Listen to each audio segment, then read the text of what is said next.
रुकनी parliament Hyderabad सदर मजलिस barrister Asaduddin Owaisi ने चाहशुमे को इनके सदर दफ्तर दारुस्सलाम में एक प्रेस कॉन्फ्रेंस मुनक़िद करते हुए उत्तर प्रदेश हुकूमत को इसके गुज़िश्ता साल की हिदायतनामे पर शदीद तनक़ीद का निशाना बनाया, जिसमें मुज़फ़्फ़रनगर में कुन्नूर यात्रा के रास्ते पर खाने पीने की दुकानों को अपने मालिकान की क़यादत वाली हुकूमत सुप्रीम कोर्ट की गुज़िश्ता साल के उबूरी हुकूमत की पैरवी क्यों नहीं कर रही, जिसने इसके साथ फैसले को रोक दिया था, जिसमें दुकान मालिकान को हिदायत दी गई थी कि वो कुन्नूर यात्रा के रास्ते पर अपनी दुकानों के बाहर अपने नाम और राब्ता नंबर ज़ाहिर करने वाले बोर्ड लगाएं। इन्होंने कहा कि मुज़फ़्फ़रनगर बाईपास के करीब बहुत से होटल हैं, ये होटल बरसों से वहाँ मौजूद थे।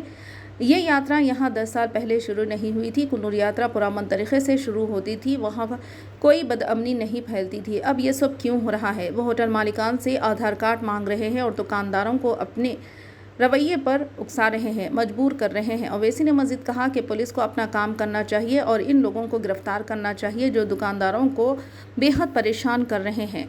ओवैसी ने इस मौके पर बिहार इलेक्शन के लिए इलेक्शन कमीशन के दस्तावेज़ात मांगने पर भी सख्त तनक़ीद का निशाना बनाया। ये election commission of India Bihar में अक्टूबर या नवंबर में स्टेट असेंबली इलेक्शन होंगे विधानसभा के, तो समरी इंटेंसिव रिवीजन का ईसीआई ने अनाउंस किया। हम इलेक्शन कमीशन को ये लेटर लिखे हैं जिसमें हम उनसे पूछ रहे हैं कि इतनी बड़ी एक्सरसाइज आप कर रहे हैं तो आप ऑल पार्टी मीटिंग क्यों नहीं बुलाए, क्योंकि इलेक्शन कमीशन ये बोल रहा है कि बिहार का भी होगा, तमिलनाडु का भी होगा, बंगाल का भी होगा, और election commission all party meeting बुला सकता। अभी तो कोई इलेक्शन नहीं है, आप बोलते इलेक्शन हो तो सुपीरियर बॉडी आर्टिकल 329 के तहत कोई इलेक्शन नहीं है। अब तो हम सब एक पेज पर है। तीसरी अहम बात यह है कि आप लोग प्लीज़ समझिए कि इलेक्शन कमीशन ने ये कहा कि पार्लियामेंट 2024 इलेक्शंस में बिहार में 7,72,59,579 वोटर्स हैं। अब इलेक्शन कमीशन ये बोल रहा है कि 2003 के वोटर लिस्ट की बुनियाद पर 4.96 वोटर्स को ऐसे हम इंक्लूड करेंगे। हाँ, तो बचे कितने? Nearly 2,75 lakh nearly. हमारा इलेक्शन कमीशन से सवाल ये है कि आप तो 2 क्लासेस क्रिएट कर दिए वोटर्स के। कैसे? जो 2024 में वोट डाले, आप ये बोल रहे कि अब वोट नहीं डाल सकते। अनलेस एंड अनटिल कोई रीजनेबल बेसिस तो होना चाहिए ना। आप जो कर रहे हैं उसका कोई रीजनेबल बेसिस नहीं है, तो ये खुद आर्टिकल 14 ऑफ द कॉन्स्टिट्यूशन का जो फंडामेंटल राइट है उसका ग्रेव वायलेशन है। जो लोग 2024 में वोट डाले उनको आप बोल रहे कि अब आप 2025 के इलेक्शन वोट नहीं डाल सकते जब तक कि आप अपना बर्थ सर्टिफिकेट, अपने माँ का, अपने पिता का बर्थ सर्टिफिकेट नहीं बताएंगे। तो ये खुद ये आप एक वो कर दिए। अच्छा, मिसाल के तौर पर अगर कोई बिहार में कोई पार्लियामेंट इलेक्शन में फ़र्ज़ करिए कोई 20,000 वोट से कोई सीट हार गया, कोई पार्टी का कैंडिडेट, और आप ये बोलेंगे समरी इंटेंसिव रिवीजन में कि यहाँ पर 20,000 नाम गलत थे, इलीगल माइग्रेंट्स थे, शिफ्ट हो गए, तो फिर 24 का इलेक्शन चैलेंज करना तो मेरे को, फिर आप मेरे को चैलेंज कर दो 24 का इलेक्शन। ये क्या कर रहे हैं आप?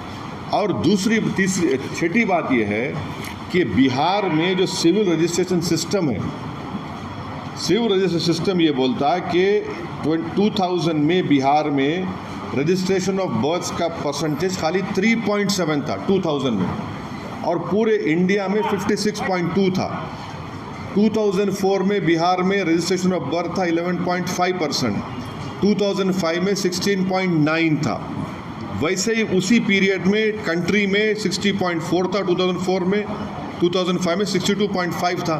आप जो क्या बोल रहे भी, आप क्या बोल रहे कि इलेक्टर्स जो 1787 के बाद पैदा हुए उन्होंने अपना date of birth, place of birth बताना, फिर जो 1987 से 2/12/2004 तक पैदा हुए वो लोग अपना डेट ऑफ बर्थ देना, प्लेस ऑफ बर्थ बताना, अपने माँ का या पिता का देना, और जो 2/12/2004 के बाद पैदा हुए वो अपने माँ, अपने बाप का, अपना खुद का देना।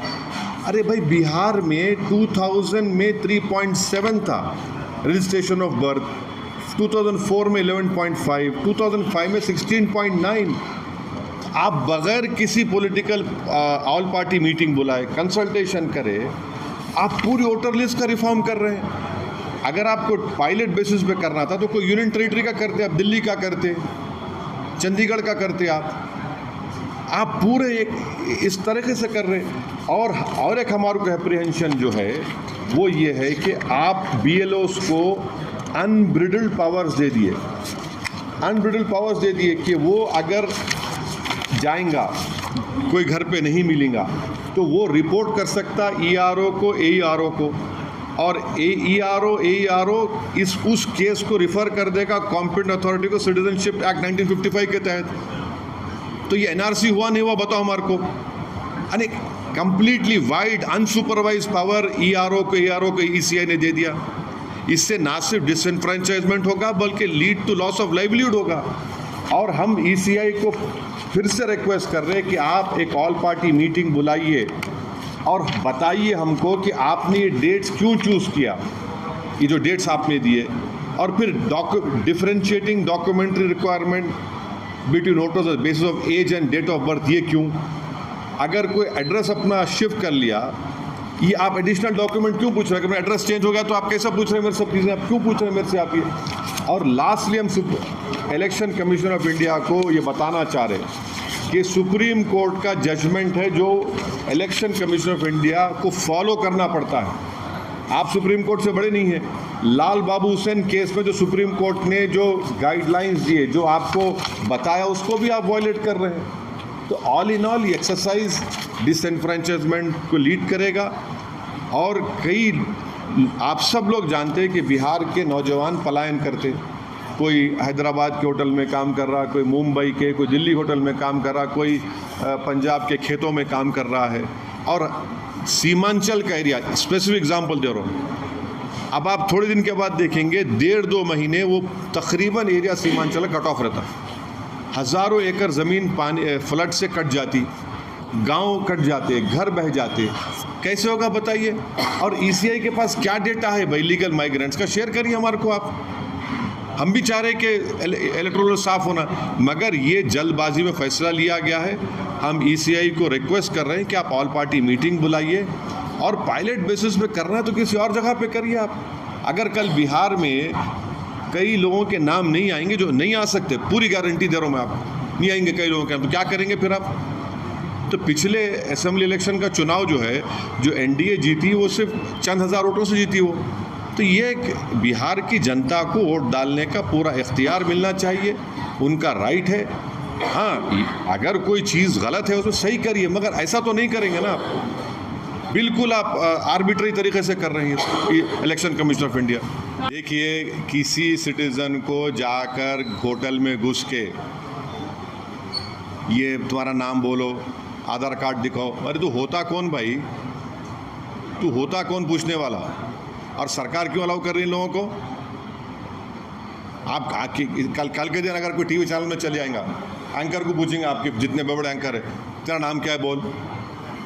उन्हें बोलेंगे तो नहीं, तो आज मैं 9 बजे नहीं देखता, हाँ नहीं मालूम, नाम बोल। नहीं, तेरा नाम ये नहीं है, पैंट उतार, कपड़ा उतार। क्या है ये? कहाँ रुकेंगे ये? आज होटल पे शुरू हुआ, कल आपके टीवी स्टूडियो में आ जाएगा। तैयार रहो आप लोग। आप क्या डिमांड करते हैं? नहीं, हमारा एक ही डिमांड है कि रूल ऑफ लॉ को फॉलो करिए। कोई भी कानून अपने हाथ में नहीं ले सकता। आपको शिकायत है, पुलिस में कंप्लेन करिए। आप जाकर होटलों के सामने क्यों तमाशा कर रहे हैं? होटलों में क्यों जा रहे हैं आप कौन होते कौन? मैं आपको बार बार बोल रहा हूँ, ये बागोवाली, सरवट, बजीरी, ये जो मुजफ्फरनगर बाईपास पे है, 10 साल पहले सुकून से था पूरा। आप क्यों हो रहा गड़बड़ी है? बराबर कांवड़ यात्रा जाती थी, जाती रहेंगी, मगर ये लोग कौन है भाई?